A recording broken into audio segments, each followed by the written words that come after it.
Sean bienvenidos a un nuevo plano. Bienvenidos a un nuevo plano. Un nuevo viaje. Un nuevo viaje. Nuevo viaje. Donde la visión es bidireccional. Bidireccional. ARI. ARI. Exposición comercial de tecnología oftalmológica.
Hola, muy buenos días. Amanece en Alicante y es un gusto daros la bienvenida a ARI24, este nuevo espacio intemporal en el cual formación médica continuada se puede recibir desde cualquier lugar del mundo y en cualquier momento, lo cual nos hace las barreras del tiempo y del espacio. Preparación, en este caso para formación continuada en oftalmología.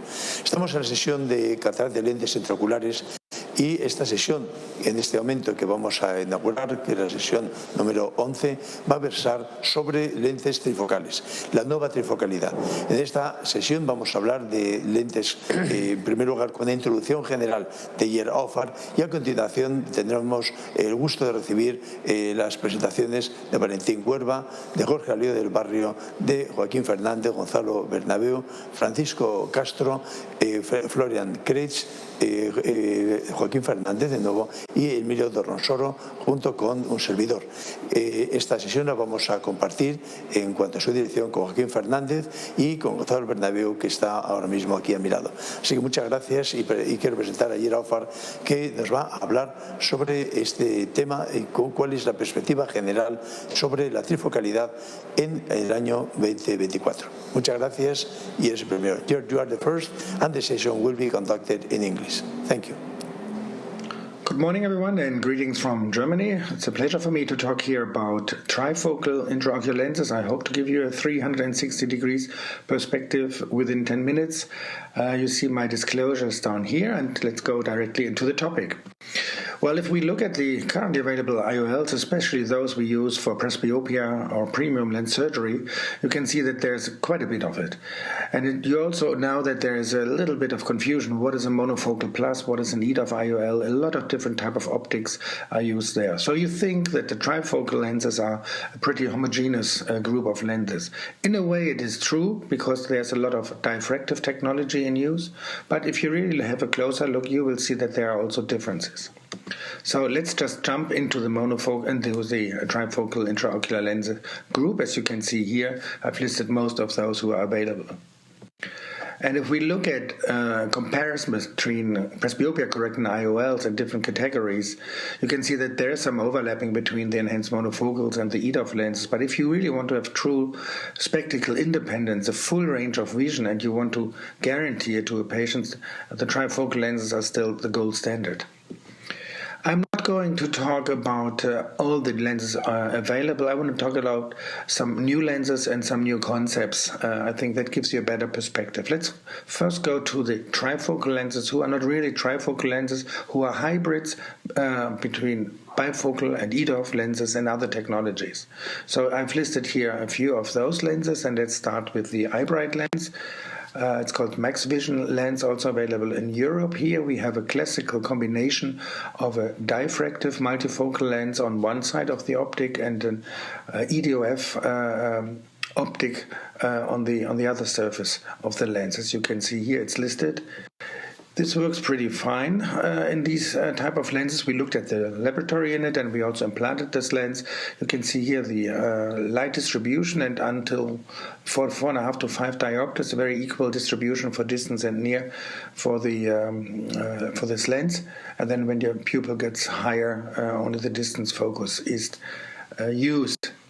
And as you can see, you have a posterior surface which is diffractive and an anterior surface with an aspheric EDOF expansion of field. Also, a kind of EDOF trifocal hybrid is a fine vision Triumph lens designed to improve actually intermediate vision, combines this technology and EDOF optics with the goal of reducing the low light condition side effects.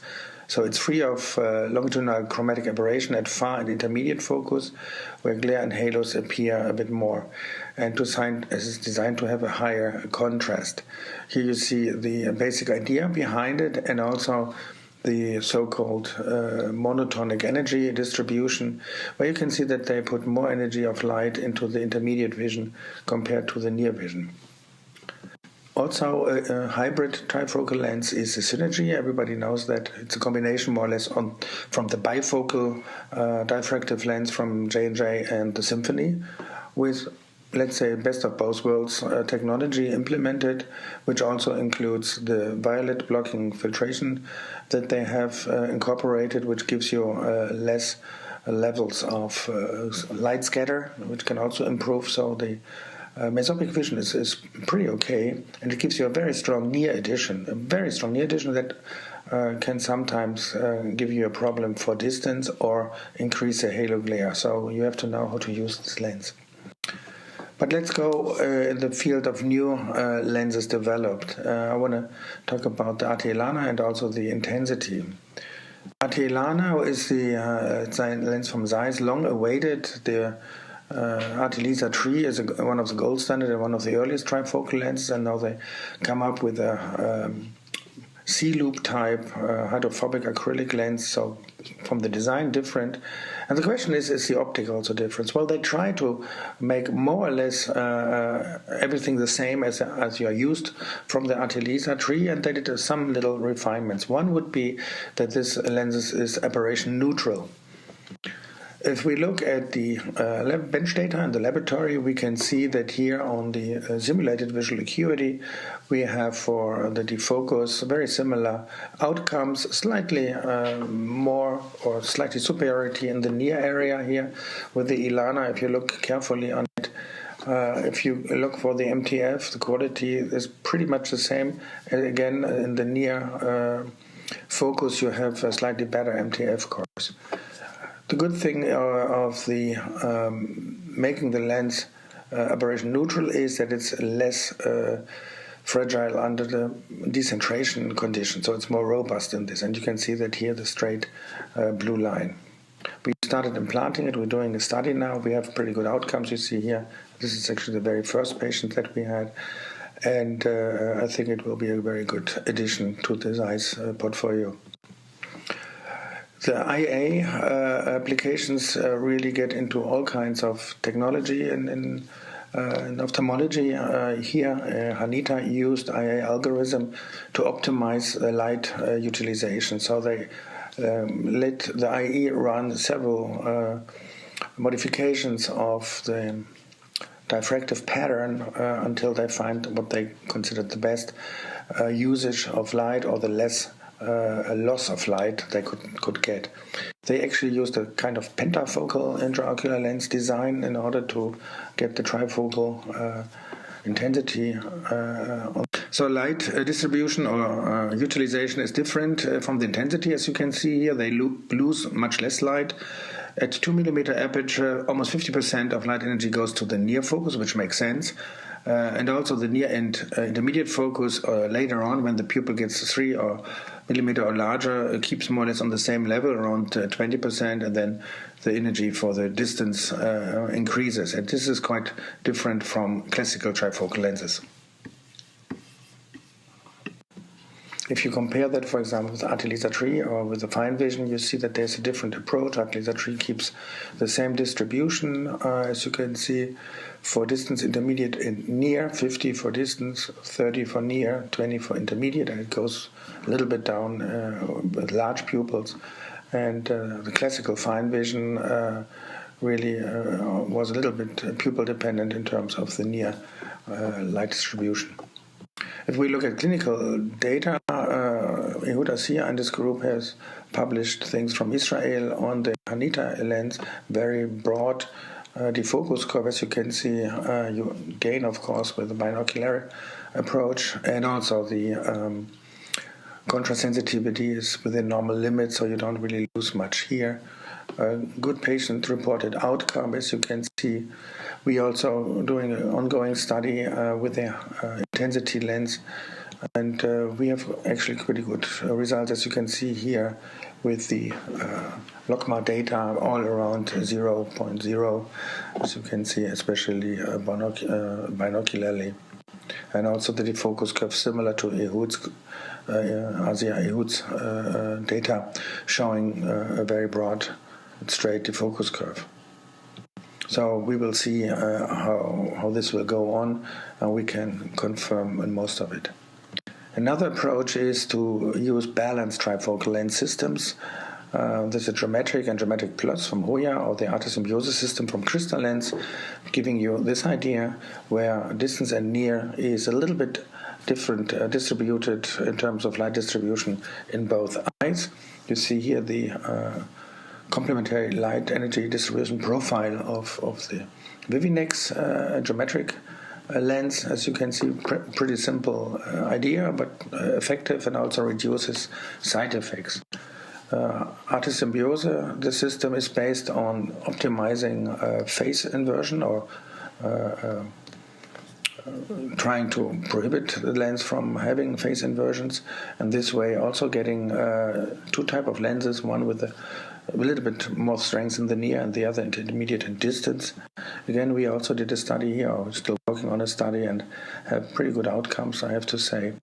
And we also noticed that halo glare reduces over time, so the neuroadaptation here gives these patients a very good adaptation. And we had the most interesting defocus curves with this lens. So you can see here, pretty straight, 3.5 diopters without any ups and downs. So quite interesting to see this development.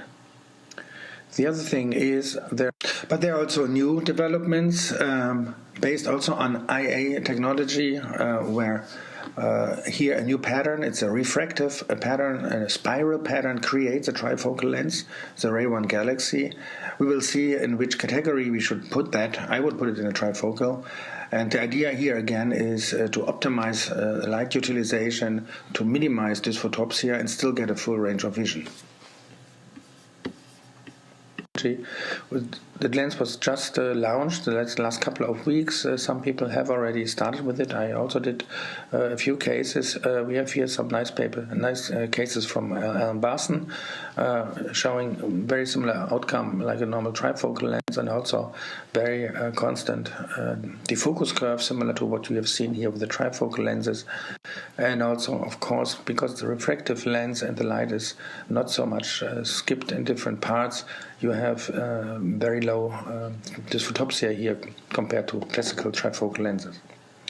So in conclusion, trifocal is not trifocal. We have hybrid technology combining EDOF, bifocal, and so on.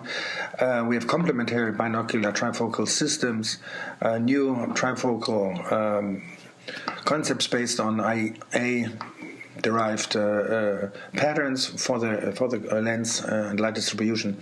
And you've seen even a new type of lens, like a refractive trifocal lens, Galaxy. So there's a lot of things going on now, and I think this will be a very exciting time for us to explore all these lenses. Thank you very much for your attention.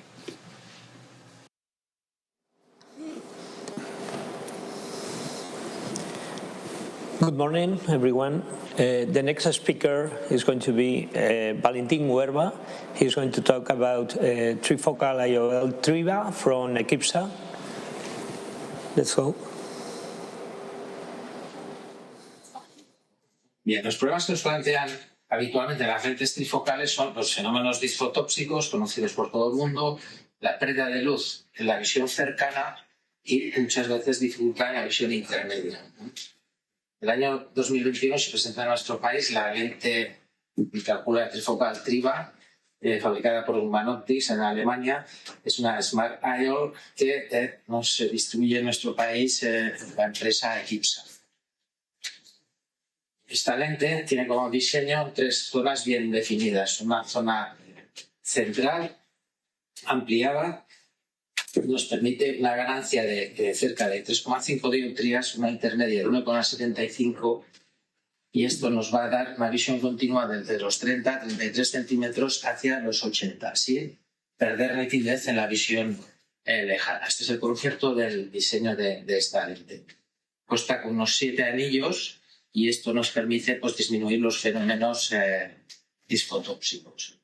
La lente nos presenta la zona central más ampliada para evitar los problemas con los descentramientos y ángulos capa elevados. Hemos comentado que disponía de los 7 anillos, los cuales la zona central son elementos difractivos acromáticos que nos van a mejorar la visión intermedia.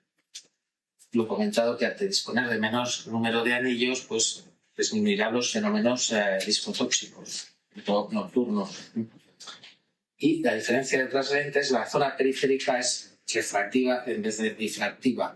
Y esto nos permite una mejor nitidez en la visión lejana. Sobre todo va a ser útil en las condiciones mesóticas y pupilas más bien dilatadas, mayores de 3,5 milímetros. El diseño difractivo refractivo en periferia también nos va a contribuir a tener menos efectos difractivos. Además de las características de diseño, debemos comentar las propiedades físicas de esta lente, por la cual nos podemos inclinar a utilizarla. Dispone un número de AB alto y un índice de refracción bajo. A mayor número de AB y menor índice de refracción, la expresión de luz es menor y la calidad visual mejor. Esto le vamos a añadir que tiene una aberración esférica neutra, lo cual nos va a favorecer en córneas que tengan aberraciones esféricas más bien bajas. En este esquema podemos ver cómo puede funcionar esta lente. La aberración neutra en periferia nos va a mantener el efecto de profundidad que produce la córnea. No alterar la aberración corneal, este mecanismo no lo vamos a hacer. Bien. ¿Cómo se nos va a comportar esta lente en pupilas, con la pupila? Pues vemos que las pupilas grandes, pupilas más bien dilatadas, de 3,5 o 4 milímetros, la distribución va a ser mayor de lejos.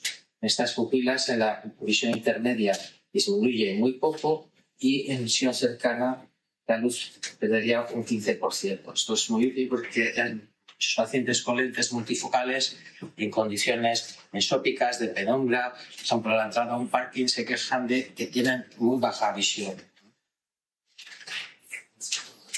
La lente está comprobado que tiene en las curvas de desenfoque bastantes áreas focales extendidas, lo cual nos van a garantizar teóricamente una visión intermedia bastante útil, un rango bastante extendido. Respecto ya a la lente, cómo la vamos a implantar, el cargado es fácil en este mecanismo y simplemente con un giro hacia la derecha queda cargada en el inyector de Medicel y ya la podemos introducir.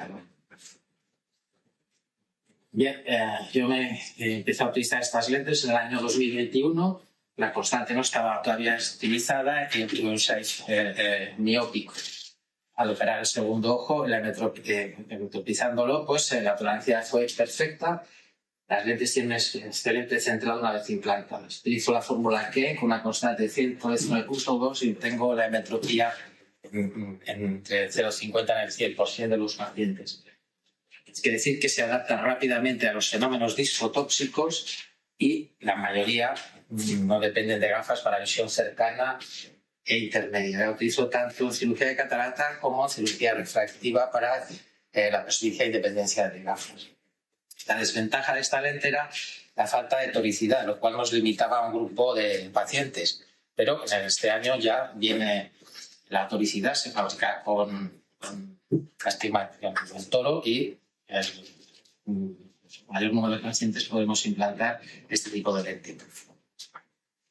Bien, pues por lo dicho podríamos decir que esta lente sería una lente todoterreno que nos tolera bastante pequeños defectos refractivos residuales, sobre todo pequeños astigmatismos, que es tolerable, como hemos comentado, cuando queda un defecto refractivo en un ojo y sobre todo si hay un ojo más dominante que con otro, como pequeñas ambliopías o pacientes que han operado de estrabismo, etcétera, pues podemos implantar este tipo de lentes.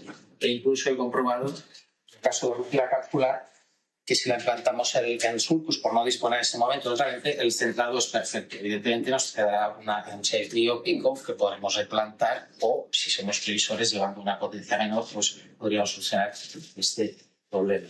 La lente es hidrofílica y filtro para luz azul. También está disponible sin filtro azul. Bueno, y esta es mi experiencia con la lente Triva-Norfix. Muchas gracias.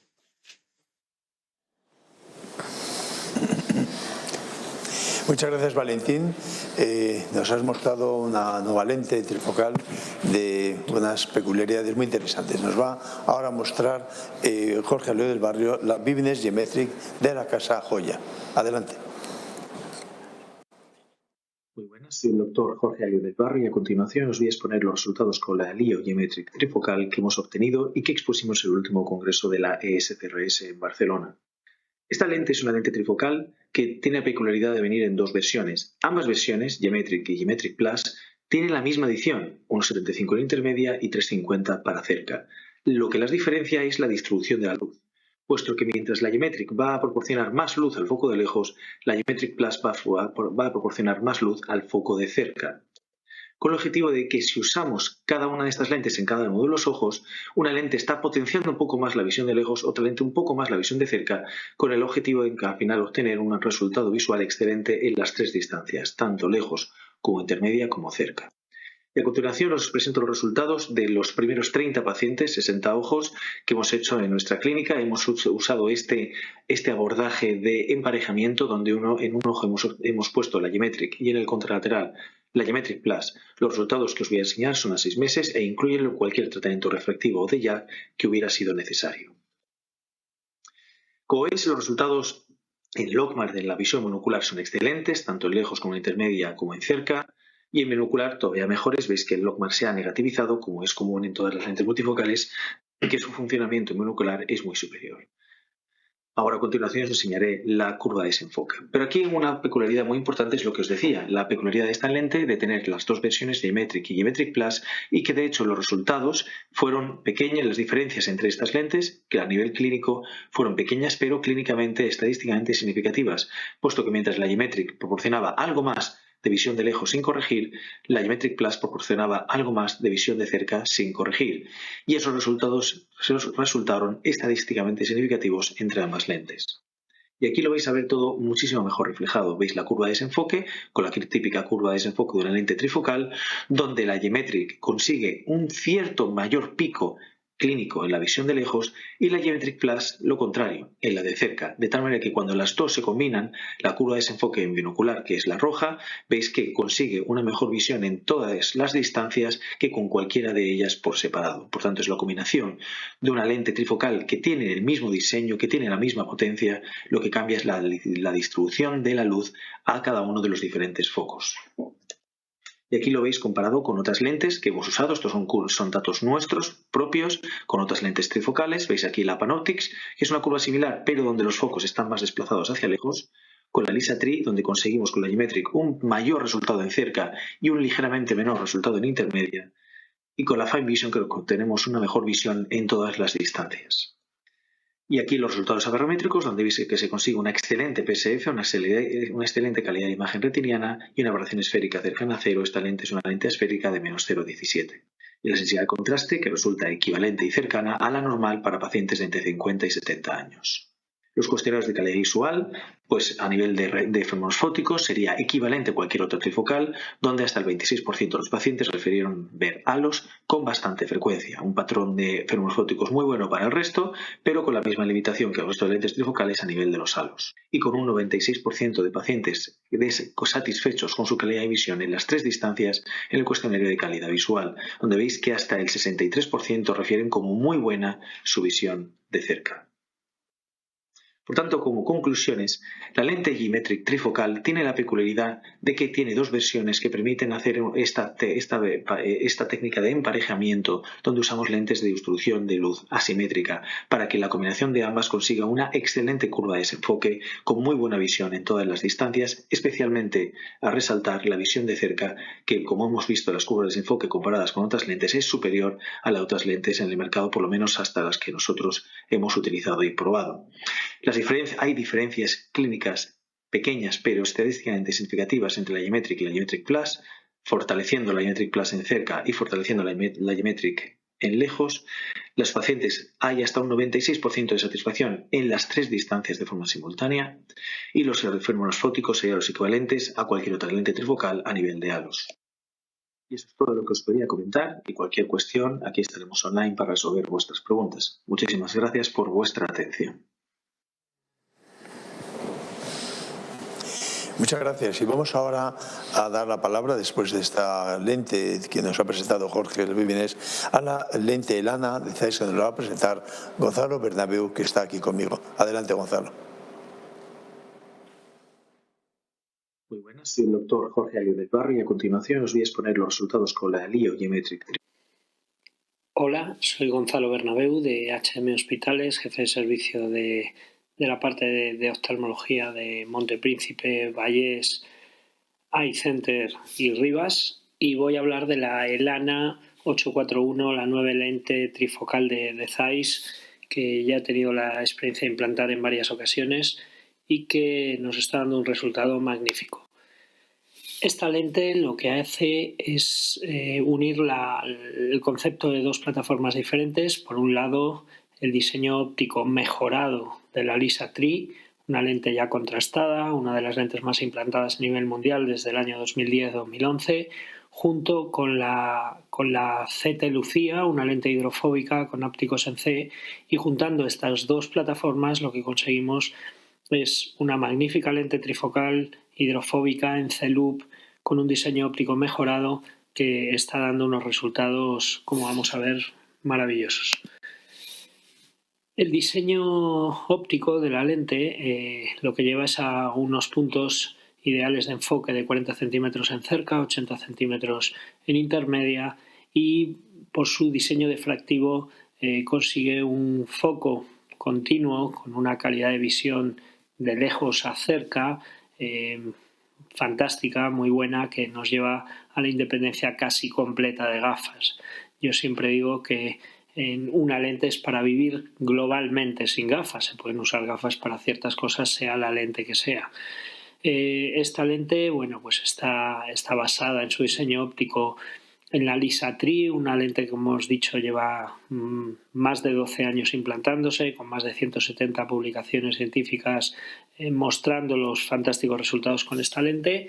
Y lo que se ha conseguido ahora al mejorar su diseño óptico es mejorar la transmisión de luz. Es la lente difractiva del mercado con menos pérdida energética, con lo cual llega más luz a cada foco que nos interesa, tanto de lejos como intermedia de cerca. Pues sabemos que siempre en la difracción hay algo de pérdida energética, con lo cual no el 100% de la luz se va a repartir entre los 3 focos, sino que hay un porcentaje rondando el 10%, que en este caso es menor, que se pierde.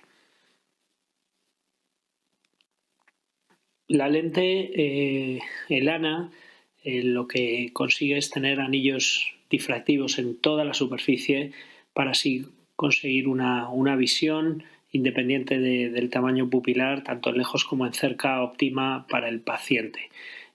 No va a ser tan influida por las condiciones de iluminación como otras lentes que tienen anillos en solo una parte del diseño óptico, ¿no? Bueno, el diseño de los ápticos es también muy importante porque han conseguido un diseño afilado de los ópticos. Tener en cuenta que es una lente torneada, lo cual le da mejor calidad a la plataforma, y estos ápticos consiguen una estabilidad de la lente dentro del saco fantástica, con un diseño de la óptica que hace que apoye prácticamente toda la lente sobre la cápsula posterior, y la unión de estos ápticos junto con la plataforma que lleva a apoyar sobre la cápsula posterior disminuye muchísimo el riesgo de opacificación capsular posterior. Bueno, también un material glistening free, algo que hoy en día tiene que ser fundamental en cualquier tipo de lente, que nos va a dar una claridad de imagen mucho mejor. Es una de las lentes del mercado con mayor número de AVE, un número de AVE de 51, que esto disminuye la aberración cromática y da mejor calidad de imagen. Como vemos aquí, el número de AVE 51 pues supera lentes muy conocidas del mercado, se acerca y supera el número del cristalino, que es un número de AVE en torno a 47, con lo cual un número de AVE de 51 es una lente de magnífica calidad. Como podemos ver también, el diseño óptico de esta lente es muy importante. Pues una lente biasférica, la biasfericidad lleva a que la lente sea más fina. Una lente más fina disminuye el riesgo de halos cuanto más fina sea la lente, y la biasfericidad es un detalle para mí muy importante del diseño de esta lente, junto con su aberración neutra. Esta aberración neutra hace que la lente se vea menos influida en su calidad visual cuando hay pequeños descentramientos o tilts de la lente, con lo cual el MTF que se va a conseguir con esta lente es fantástico en casos en los que hay pequeños descentramientos que se verían más afectados en otro tipo de lente. Aquí vemos un estudio sobre 148 ojos y vemos que los pacientes consiguen una agudeza visual superior a 0,2 logmar, que equivale a un 0,6 decimal, en un rango de dioptrías en la curva de desenfoque desde más 1.3 a menos 3.2, con lo cual eso quiere decir que consigue una visión realmente fantástica tanto de lejos como de cerca en la curva de desenfoque. Y bueno, pues es una lente que por mi propia experiencia, la calidad de lejos es realmente espectacular. Los pacientes superan muchos el 20/20, ¿no? el 100% de visión en lejos, y tienen una visión en intermedio y cerca que les hace estar realmente contentos. Por todo esto, yo animo a todo el mundo que pruebe la Elana, que es una lente que van a notar la calidad del material solo con implantar una lente. Se ve cuando la ponemos dentro del ojo, y es una lente que no va a defraudar y que ha mejorado en bastantes cosas a la Lisa Tri. Muchas gracias y espero que os haya aportado.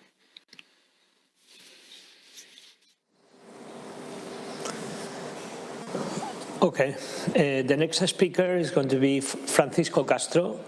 He's going to talk about Lux Life, the first full range of vision refractive IOL. Is this the true multifocality? Let's see. First of all, I would like to thank Professor Alio for his kind invitation to participate in this course one more year. It's a real pleasure for me to be here. I'm going to talk about our experience with Lux Life, a novel refractive hydrophobic acrylic intraocular lens that has been designed to provide a continuous full range of vision from far to near. It's a preloaded single-piece 4-optic IOL with a continuous 360 degrees Barry Redge. The lens is available clear or with a violet light filtering. This lens has a 2mm central sphere zone, which is a combination of 4th and 6th order spherical aberration on opposite sides to provide intermediate at 2.2 and near vision at 3.4 diopters. Then a patented transition zone, and finally the monofocal periphery for far vision. I am presenting the study we conducted to clinically assess the LuxLife lens. This is a prospective comparative study conducted in 7 clinical sites. All the patients have bilateral cataracts, age over 50 years, astigmatism below 1 diopter, and clear media. In the right column, you can see the exclusion criteria. Patients were allocated in a 2:1 ratio to receive implantation of either the LuxLife lens or the LuxGood lens. We have 2 main goals. On the one hand, to demonstrate non-inferiority monocular correct distance visual of LuxLife and superiority for intermediate and near vision compared to LuxGood monofocal. And finally, the measured variables in the study. I show you the preliminary results at 4-6 months in 116 patients, 87 in the LuxLife group and 29 in the LuxGood group. We can observe the monocular corrected distance visual acuity. LuxLife group was non-inferior to the monofocal one, and 99% of eyes in both groups were 20/32 or better. 100% of LuxLife patients achieved binocular and corrected distance visual acuity of 0.2 logmar or better.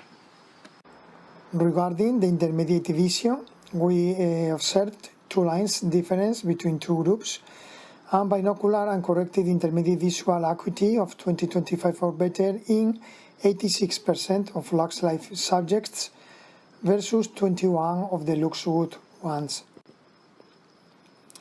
As for the near vision, we found 3 lines difference between groups, binocular and corrected near visual acuity of 20/25 or better in 90% of LuxLife subjects versus 0% of the LuxGood group.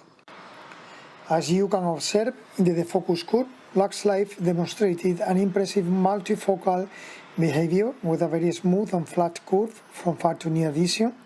Binocular defocus curve at a threshold of 0.2 logmar of correct distance visual acuity shows a depth of field of 3.25 diopters for LuxLife and 1.50 diopter for LuxGood. It's worth mentioning that LuxLife patients achieved 0.1 logmar even at less than 40 centimeters. I show you what an ideal defocus curve would look like with no phase at all, no peaks and troughs, how we see it superimposed on the LuxLife lens curve. No significant loss in contrast sensitivity is observed. There is no clinically relevant incidence of halos or glare. In my personal experience, practically no patient has complained of these problems. As regards the independence of the glasses, we can see in the graph the percentage of patients who did not need a spectacle during the last 7 days at all vision distances. Summarizing: first, refracting full range of vision, IOL, correct distance visual acuity statistically non-inferior to monofocal control, distance corrected intermediate and near visual acuity statistically superior to monofocal control. 86% of LuxLife patients achieved a binocular and corrected intermediate visual acuity of 20/25 or better. 19% achieved a binocular and corrected near visual acuity of 20/25 or better. More than 3 diopters of depth of focus at 0.2 logmar visual acuity level, similar halo and glare profile than monofocal control, and high level of patient satisfaction, with 80% of LuxLife patients declaring they are spectacle-free at all vision distances. Thank you very much. Muchas gracias, Dr. Castro. And now the next speaker is about the VSA technology, Nova Maestro. And Florian Kreis from Germany is going to illustrate us about this interesting and innovative lens. Thank you, Florian. Hello, my name is Florian Kretz. I'm the CEO, founder and owner of Precise Vision Augenärzte in Germany, and I'm happy to talk to you about presbyopia. Have we answered all questions? Der Nova Maestro. Here are my financial disclosures. What do we want in presbyopia correcting IOLs? We want no compromise for far vision, good intermediate vision, good near vision, no halos or glare, no loss in contrast sensitivity, no light loss, long-term stability. It's called the eierlegende Wollmilchsau in Germany, but sadly we only have compromise available. If we look at the ESCRS survey, for example, what are the biggest concerns towards presbyopia? Procedures, 58% is cost to patients, 53% is concern over nighttime quality of vision, and 39% of surgeons still are worried about loss of contrast visual acuity. If you go a bit deeper into it and check what are we actually implanting from presbyopia correction, you can see the majority is still trifocal IOLs, reaching over the last years between 40 to around 48%. But we have an increasing group with extended depths of focus IOLs, and we have the new so-called enhanced monofocals where we have to see where it goes. If we look at the cost has to do with value, and value is the benefits against costs. So in our example, spectacle independency versus a price plus compromises. The benefits are the range of focus in presbyopia correction and the gain in quality of life. The compromises is maybe loss of quality of vision and residual spectacle independency. But how can we increase the value? We can increase spectacle independency, reduce the price, reduce the compromise. Nighttime quality of vision. You can see here the average functional significant visual aberrations of different presbyopia IOLs, and we are in a range under 6%. So is that really a reason why patients should not get a presbyopia correction? I don't think so. Better nighttime vision only comes with less spectacle independency, but you can see the increase is just 2.2%, and to be honest, regular monofocal IOLs have problems sometimes as well. So is this concern really a challenge? Because we can work with better materials and advanced optics to reduce those problems even further. And here the Maestro comes into place with a sinusoidal technology for refractive lens exchange and cataract, maximum light transmission of 93.5%, less rings because of the sinusoidal technology, minimum hair and glare, sharp night vision. It's hydrophobic, glistening-free material with a low PCO rate. A very advanced optic. The material is absolutely glistening free. That has been proven by the University of Utah, where it was actually compared to the Microsoft IQ and Technis and had better values for glistenings. The configuration of the C-loop haptics and the optics make it very easy for the lens not to tilt or not decentrate, even with capsular shrinkage or in smaller capsular bags. It's very easy to be injected through the preloader because of the TG. Now we come back to the technology, and you can straight away see with the unique SVT pattern what is the benefit to traditional trifocality and diffraction. It's far less rings, because each sinus curve gives you two distinct focal points, and actually three, while the ring only gives you two, so you need a combination. So it's a very smooth diffractive ridges instead of traditional sharp edge design, patented by WSY. So again, if we look at our worries about nighttime driving, you can see with the Maestro there is less dysphotopsia due to the sinusoidal profiles compared to typical diffractive structure, and you have a higher light transmission giving better contrast. This can also be seen in the point spread function here, where you can see a clearer image with the Maestro compared to the Panoptix and the Fine Vision. Also in the USAF targets you can see a sharper image and more use of light in the 3mm aperture in all three distant focuses. If you look at the AMTF results, you can also see that especially in intermediate the performance is slightly better compared to other competitors. Light distribution, it's very equally distributed for the Maestro, so mainly it goes to the far point, but still intermediate and near have a very similar quantity, giving a large range of focus even under low light conditions. The intermediate spot is placed at around 80 centimeters and 40 centimeters, which gives you really good far, intermediate and near vision. And you can see here an implantation video of the Maestro. It's a preloaded system, hydrophobic. I don't put any OVD in the anterior chamber, just the irrigation port. The lens comes out very smoothly and very easily, gets delivered in the capsular bag. It unfolds straight away. You can see the remnants of the APMC from the loading of the IOL. It unfolds, you place it, and basically you are done with your surgery. So it's very straightforward and very easy. There's some good results in the literature here of 86 patients, 86 eyes of 47 patients from 4 different centers. You can see here the age group, very normal, 43 to 76. And you can see the results with a visual acuity very close to 0 and a very good refraction in between -2 to +0.5. So thank you very much for your kind attention.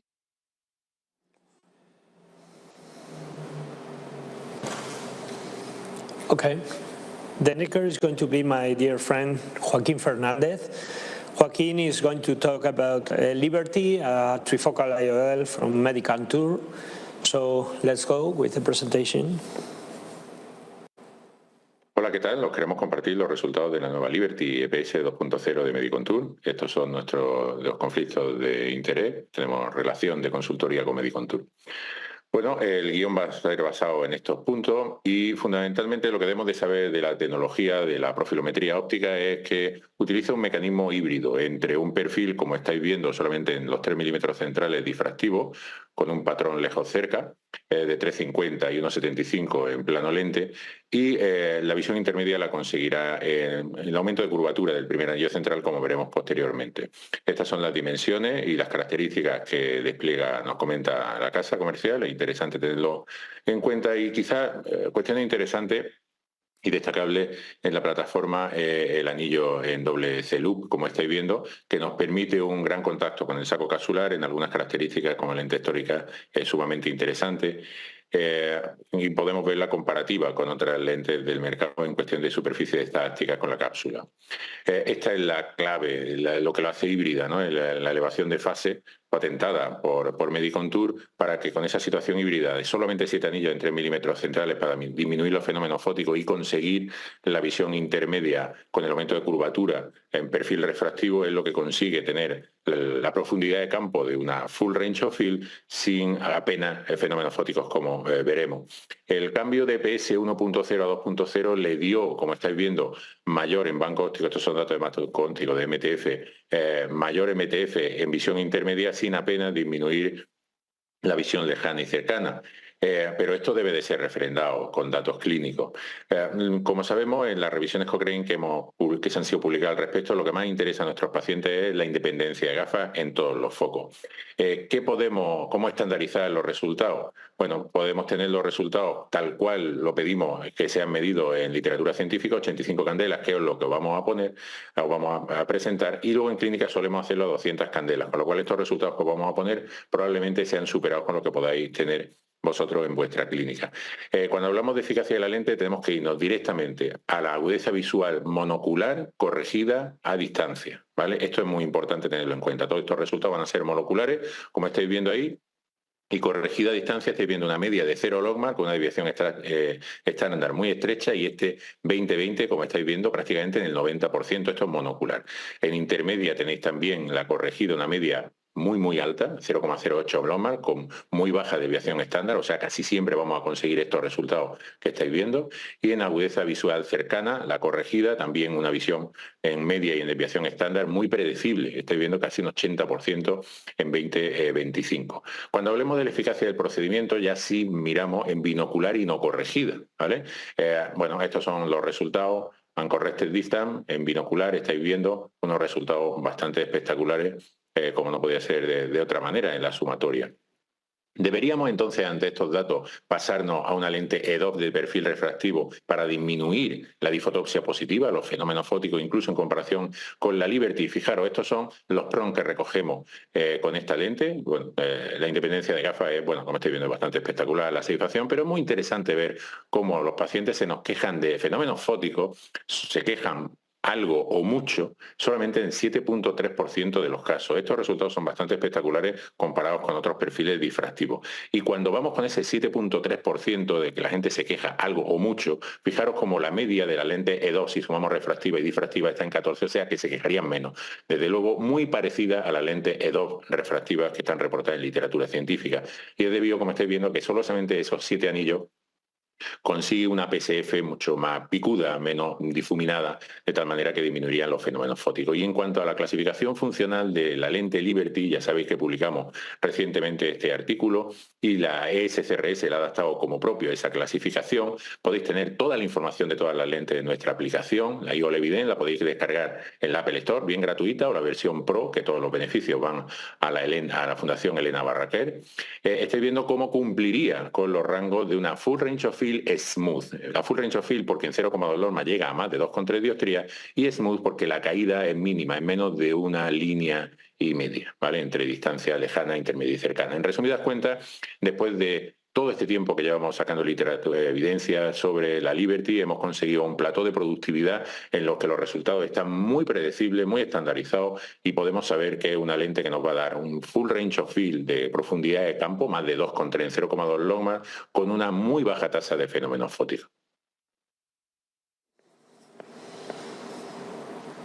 Okay, the next speaker is here with me, is Professor Alliot. And he is going to talk about a very interesting lens, the intensity from Anita. So, come on, doctor. Hello, my name is Jorge Alliot, and I'm going to show to you the outcomes with a new pentafocal diffractive multifocal lens, which is a Anita intensity.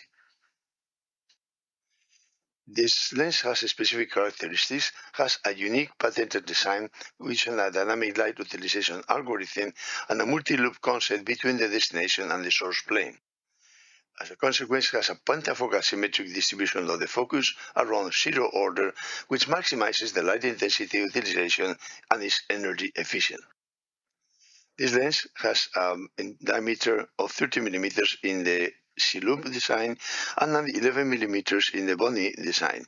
The optical body 6 millimeters, and the power range goes from 10 to 30 diopters with 0.5 diopters increments. It has a posterior aspheric diffractive surface and a pupil aperture optimized design as well in the diffractive profile. Refractive index is 1.46, spherical aberration minus 0.13, and the material is 25% hydrophilic acrylic. The purpose of this presentation is to show to you the outcomes obtained in the prospective evaluation of this lens in the Miranda group. We have studied in alone 6 months the clinical evolution and the outcomes of this lens. Study variables were visual acuity, refraction, the focus curve, conservative function, ocular barometry, clinical quality of retinal image, and patient-reported outcomes. The sample was 62 eyes of 31 patients in which we performed the statistical studies that are usually in this type of investigations. Retinal image optical quality, which is a new parameter, was investigated with a pyramidal barometry using the technique that has been described by us in 2021 in IM Vision. This function, clinical optical quality of the retinal profile of the lens, has been shown to be excellent. Look here, which the image of the bidimensional PSF and its corresponding convoluted image that demonstrates the quality of the retinal image that is provided by this lens. The visual refractive outcomes were very good. You will see this later, but as you can see, binocular corrected visual acuity was for far 0.02, for intermediate 0.08, and for near 0.02. In all cases, the vision for far, for near and intermediate was really excellent, as it is shown in this slide. Here you have the high precision of the IOL calculation using the A constant recommended by the company. The patients were around emetropic, all of them, and the uncorrected for near visual acuity was as good as the far. This lens provides vision to all distances. This is reflected in the defocus curve, monocular and binocular.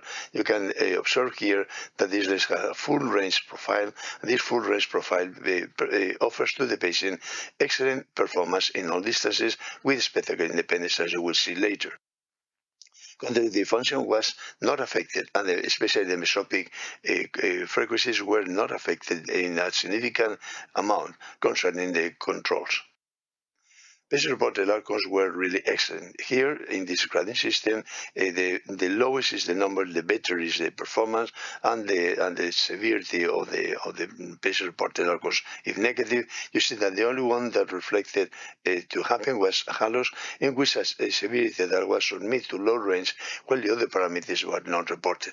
Halos are the only one, and a little bit of glare were still reported at 6 months, as in most of the diffractive intraocular lenses. Here, the patient-reported outcomes measures concerning the NAVQ10 questionnaire were excellent as well. You see that this is the lowest and the better in terms of meaning of the patient-reported outcomes. The patient-reported minimal or no reported negative outcomes in all these aspects. Patients were very happy. In near vision, 90% confessed that never used glasses, intermediate as well, and far vision. The only patients that needed sunglasses were because astigmatism was not an exclusion criteria, and some of them were left with 1 diopter of astigmatism. 90% of the patients, as a consequence, would select the lens again. And in conclusion, the intensity pentafocal lens successfully restored all vision range in presbyopic patients. The flat profile of this lens confirms that 5 focuses the distribution principle of this lens, providing significant visual acuity for near to the infinity without compromising far vision, while increasing the depth of focus and having good intermediate vision. And the ideal patient profile is the intellectually active patient who prioritizes a continuous reading and intermediate range of vision with excellent far vision, even if experiencing short dysphotoscias like a little bit of halo and glare. This paper has been this month accepted for publication in eye. I'm very proud to confirm to you that this paper will be available in 1 month online. This lens has a full chapter in our new edition, the 3rd, that is upcoming in mid-2025, about multifocal intraocular lenses, the art and the practice. I remember you that the ARI is an online activity of our online course on refractive cornea, cataract, and intraocular lens surgery, which is available for you in the 10th edition. And I thank you very much for your very kind attention.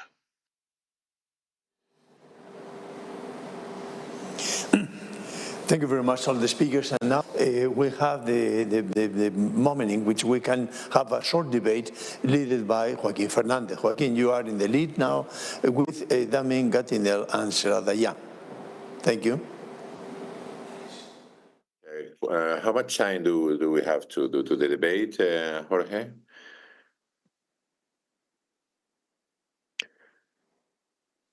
Okay, let's see. Well, we are going to talk about this family. Jorge Leo proposes this family. He proposed the title for the symposium about the new trifocality.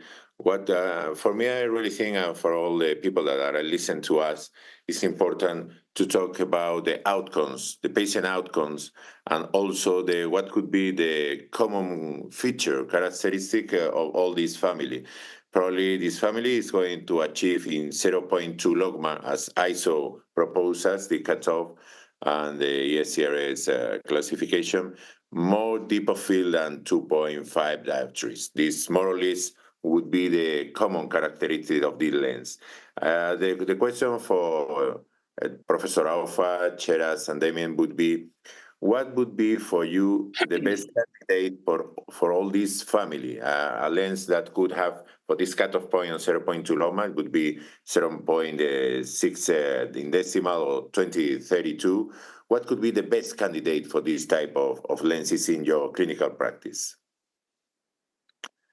I think we need to, I think that what we need to consider is the recipient of these lenses, the patient. We seem to forget that in everything that we do when we present scientifically. And patient-reported outcome measures are extremely important. Every patient, they don't all fit in one box. They're different in terms of what they want, and we need to provide them with what they need. So, what we might consider the ideal may not be ideal for them. For instance, an accountant might have a major requirement for near vision more than than perhaps they do for intermediate and distance. It really depends on their psyche, their professions that they do, their daily activities, and their ability to neuroadapt to all these different situations. So I think the 0.2 logMAR scale is what's been standardized as being functional vision. So that makes sense to us, but really we have to ultimately discuss that with the patients. So I have no problem with 0.2 as being the standard, but I think we need to refine it a little bit more.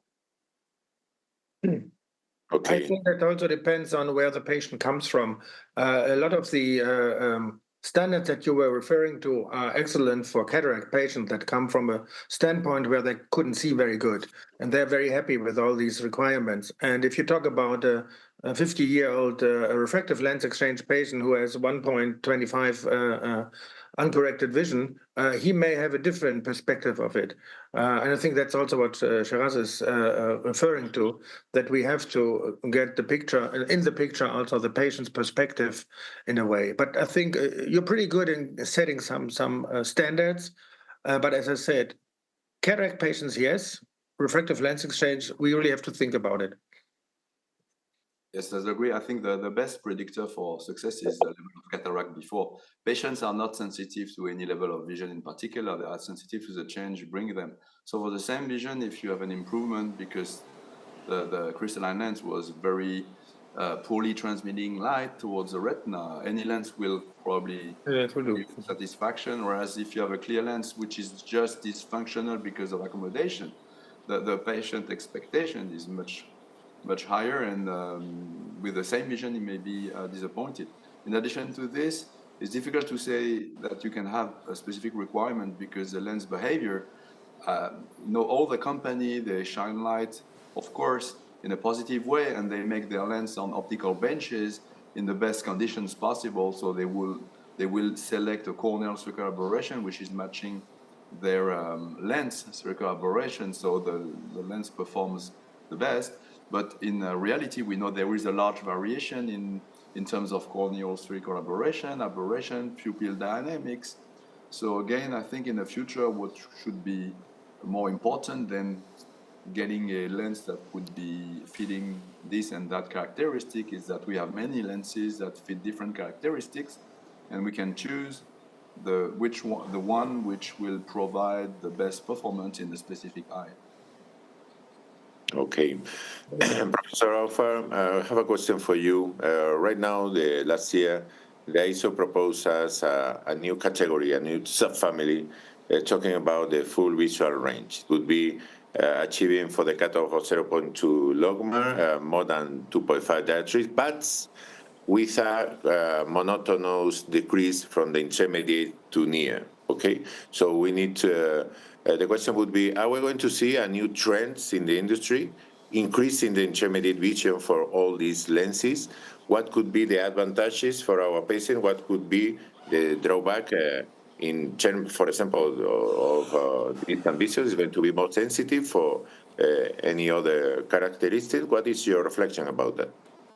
Well, yeah, we see in general a trend to get a more straight defocus curve, a more balanced defocus curve, not this ups and downs, which I think in general is a good thing.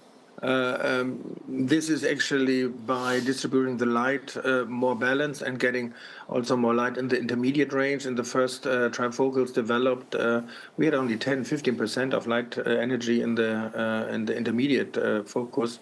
And the intermediate focus comes more and more into focus of daily life because of activities.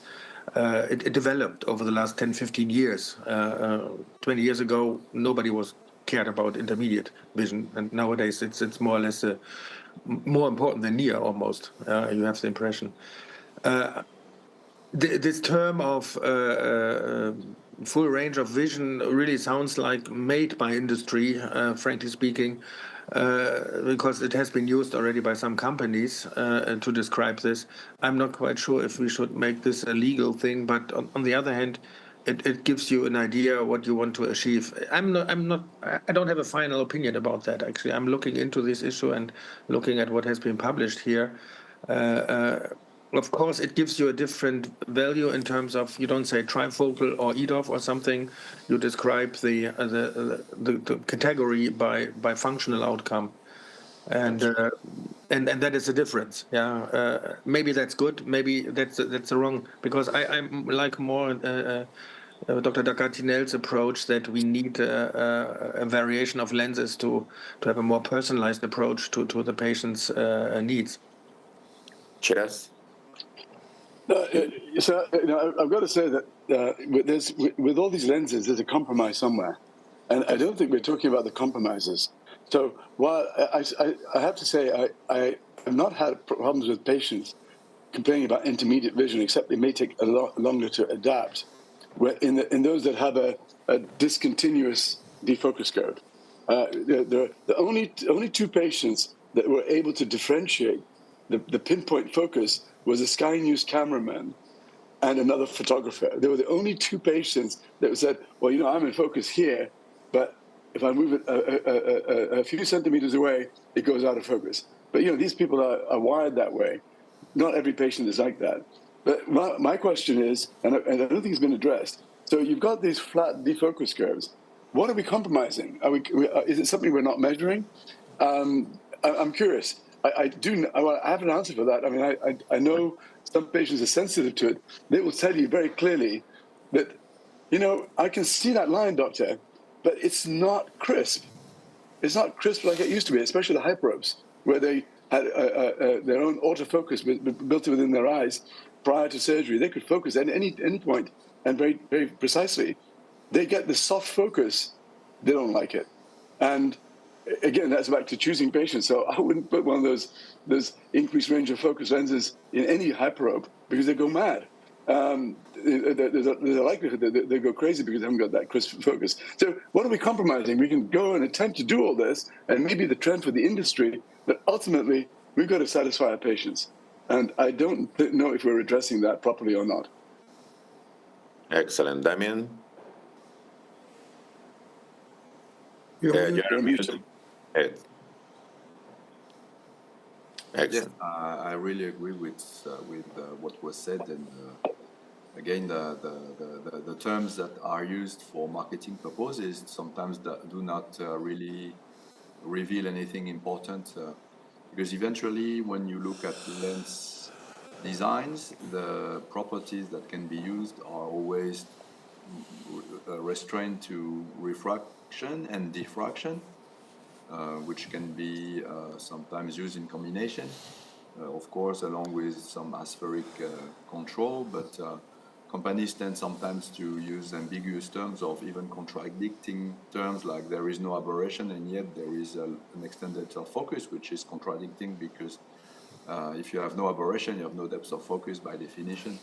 So I think what should be very important in the future is to maybe put pressure on companies that they would be more transparent and reveal the exact characteristics of the lens, instead of trying to disguise some properties and claim they have something very new, because eventually it's usually more or less a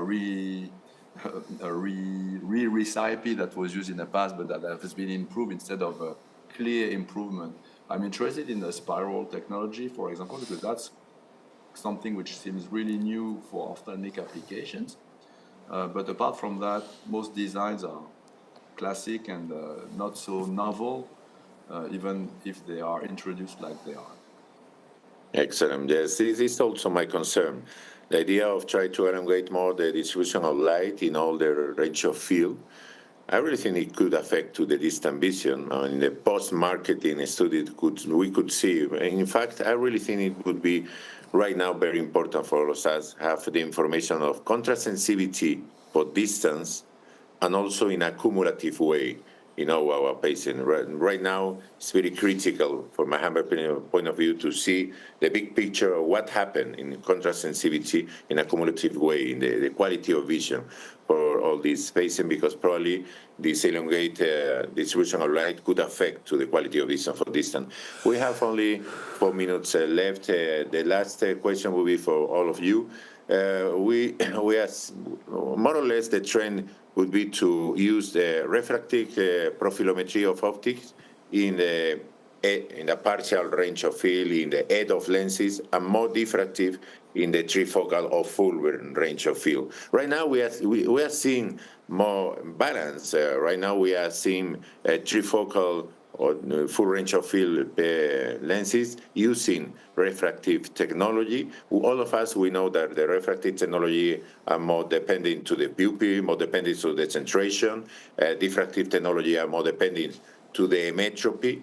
But do you think it's going to be a trend? We are going to see more refractive technology in trifocality, not trifocality, full range of field. What could be the advantage for our patient or not? What is your opinion on that? How far? Yeah, am I muted? No. I think it is the companies try to get rid of the image of diffractive technology in terms of halo glare and dysphotopsia, and that is why they go into hybridization with refractive parts in the lens. And in some of the lenses, we see some advantage of it.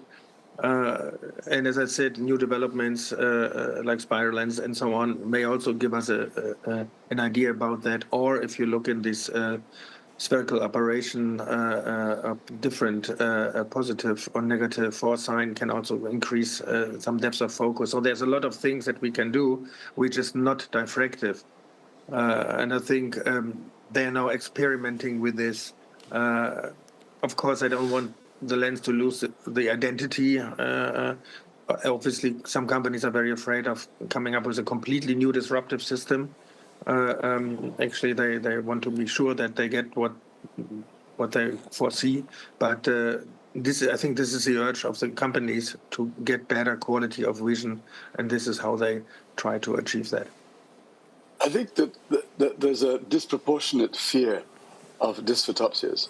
Yeah. And what essentially companies are trying to do is find a one-size-fits-all to increase market share so that the average ophthalmologist or the non-thinking ophthalmologist who does not use topography, who does not look at the cornea, look at the axial length, look at the effective lens positioning, can do a biometry automatically and put a lens in that's not going to give them halos, that's going to give them a full range of focus, and so on and so forth. That would be the ideal lens. It doesn't exist at the moment. And the accommodative lenses, whenever they do become a standard, probably in a few years, quite a few years' time, maybe that might address the problem. But at the moment, we're not there. And I think the marketing of companies is a little bit lopsided, in my view. I think they need to focus a bit more on patients and what they really want. Well, last minute, your opinion? Well, yes, as Gerd said, the diffractive concept seems not so fashionable today because companies have put in the mind of doctors that diffraction means halos. Which of course can be true, but as also Sherrod said, it's completely relative to what the patient had before, because when you have a big cataract, the halo is 10 times bigger than what you will have with any diffractive IOL. So the patient will not complain about that, especially also because it will have light absorption. So if you have more light and a smaller halo, even if there is a halo, the patient will say, "Thank you, doctor." But the refractive thing looks like better, but it's in fact not, because if you use refraction, you use aberration again, and you use spherical aberration, you use coma in asymmetrical lenses, and then you have a degradation of the image. If you use negative spherical aberration, you must induce a very central myopic zone for the lens to improve the depth of focus. And therefore, the distance vision quality is not as good as with a diffractive lens when there's no halo condition that is in the day.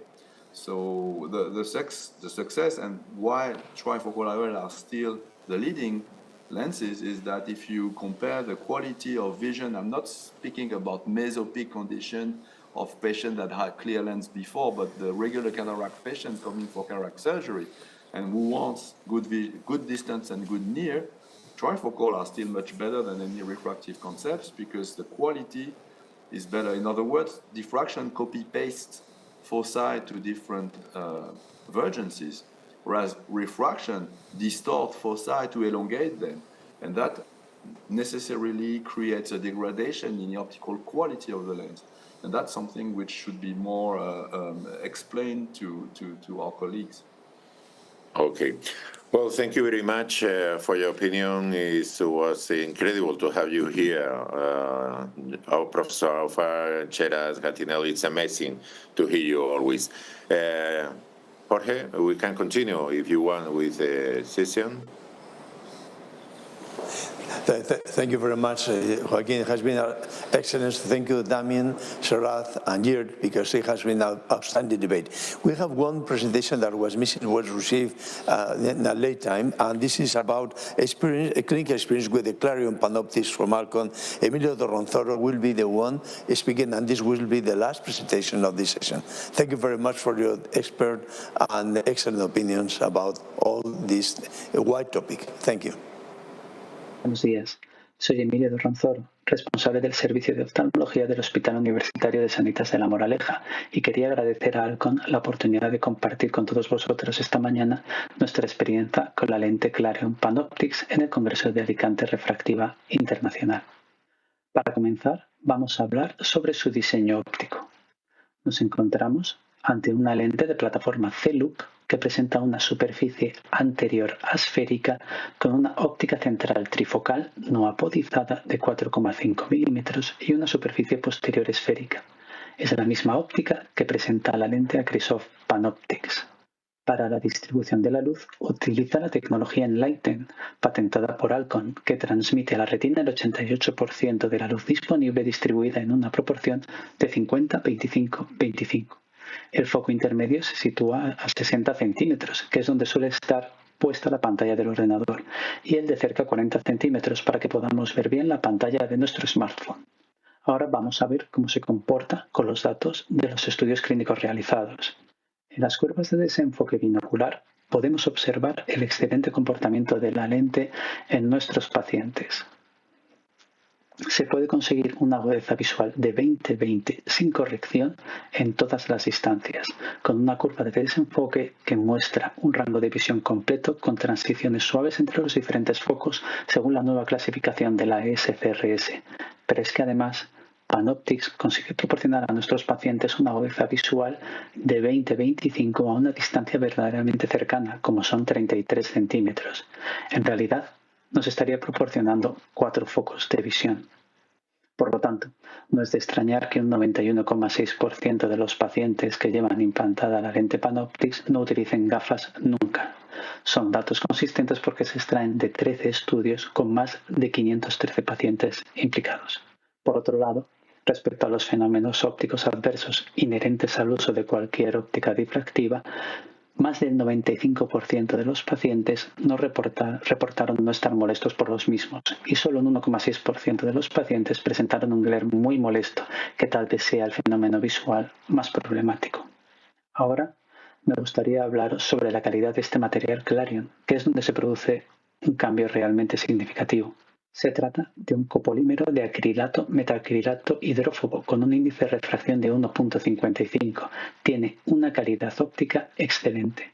La tecnología Stable Force consigue asegurar que la lente no se gire ni sufra desplazamientos axiales, con lo que no vamos a tener pérdidas de la corrección ni del cilindro ni de la esfera. El 95,3% de las lentes tóricas giran menos de 5 grados en el día 1 después de la cirugía, y todo ello además sin glistening en la óptica. Como resumen de las ideas que os quería compartir esta mañana, podemos concluir que la lente Clarion Panoptics proporciona independencia de las gafas gracias a su diseño óptico, que nos da 4 focos de visión, y a la consistencia de su material. Por lo tanto, corrige las distancias adecuadas, intermedias 60 centímetros, cercana a 40 centímetros, y este rendimiento visual no sufre cambios por rotación o desplazamientos axiales. Finalmente, transmitiros lo que es más importante. El 99% de los pacientes volverían a ponerse esta lente si volviesen a operarse. Muchas gracias a todos y espero que disfrutéis del congreso y que pronto podamos conocer vuestras experiencias con la lente Clarion Panoptics.